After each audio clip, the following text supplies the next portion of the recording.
here I am in a virtual Mac. So I can do a listing ls for the folders I've got. So I need to go to a CD library. I'm using the tab here to autocomplete, so I'll put in a part of application support using the tab to finish it off. Gimp 2.10, and I want to be in the plugins folder. There we are. Now a listing ls gives me that. Then if I do a ls-l, an enhanced listing, it gives me the permissions, and I can see here the new border py. It doesn't have the X at the end, not executable. So I now do a chmod chmod 755 and the file name. New border, there we are, enter key. Should have done a ls-l, and it's got an X at the end now. So I know that's executable now. I can start it up in GIMP, and it should be there. So there's GIMP.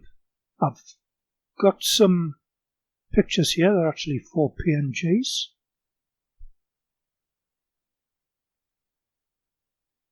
And in the Tools menu, there's that new border. So what I need to do is go and find that other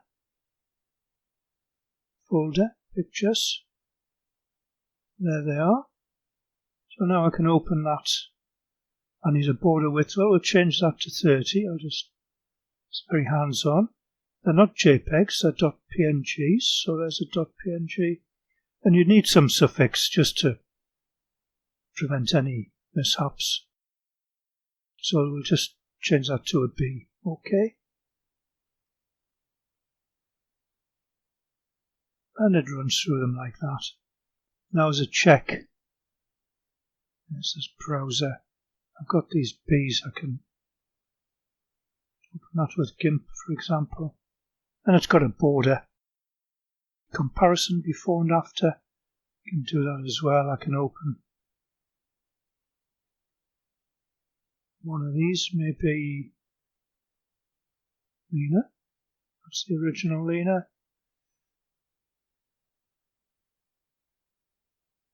Just zoom out a little bit so you can see all of it. And I'll open the one with the border, this one.